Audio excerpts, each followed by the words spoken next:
It's the work of any Dominican, priest, brother, or sister, to read widely, think deeply, pray daily, and then share with others the results of his or her contemplation and reflection.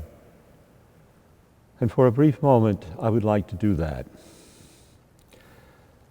At the end of the liturgical year, just before the season of Advent begins, the Church, in her liturgy, celebrates the feast of Christ the King, a relatively new entry into the calendar.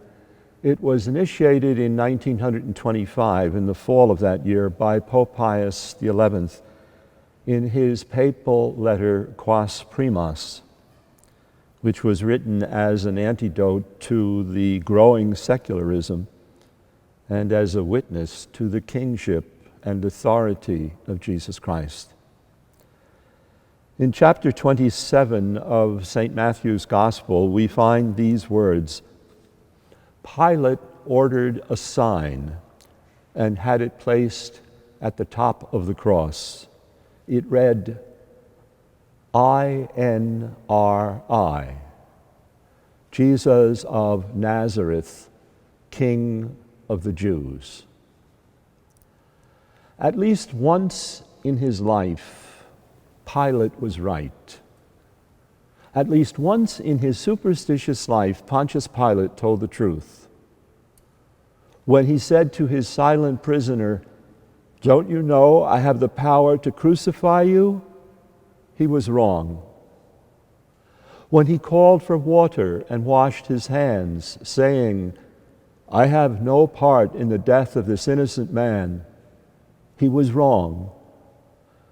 But when he ordered that sign, lettered in Latin and Hebrew and Greek, and had it put at the top of the cross, he was absolutely right. For it's true, Christ is King. Did everyone agree the sign was true? They did not. No sooner was it up than the chief priests were crying, "Take it down. Let it read not King of the Jews, but he claimed to be King of the Jews." And you remember Pilate's answer. It will never be forgotten or changed. Id quod scripsi scripsi.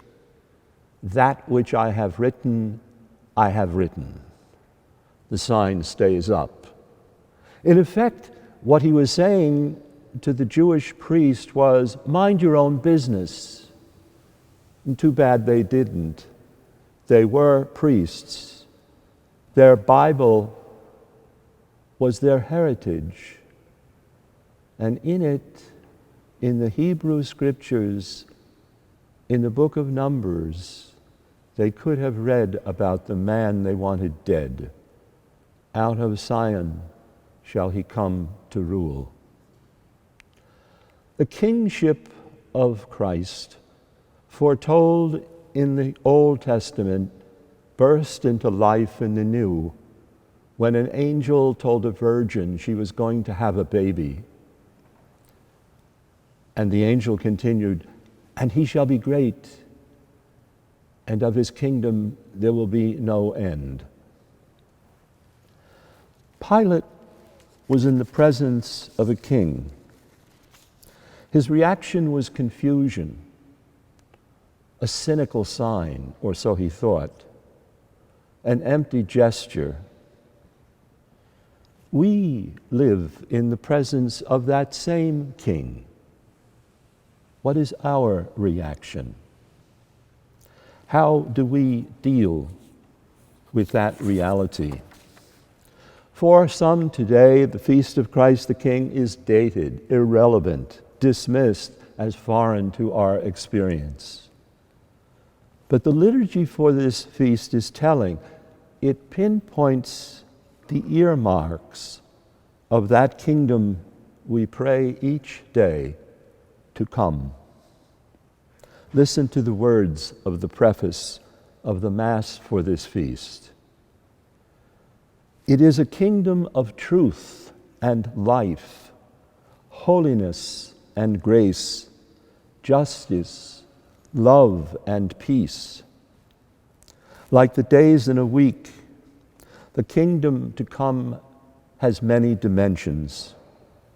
Good habits for us to cultivate now and not pencil in for later on. Christ the King told us all power exists for the service of others.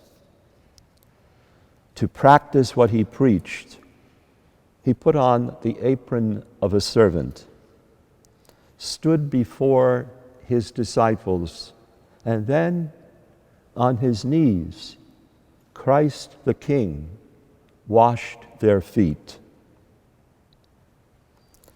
At least once in his life, Pilate was right. At least once in his superstitious life, Pontius Pilate told the truth. When he said to his silent prisoner, "Don't you know I have the power to crucify you?" he was wrong. But when he had that sign placed at the top of the cross, he was absolutely right. For it's true, Christ is King. Can't you hear them? The soldiers at the foot of the cross talking to each other. Well, he asked for it. Little did they know he was born for it.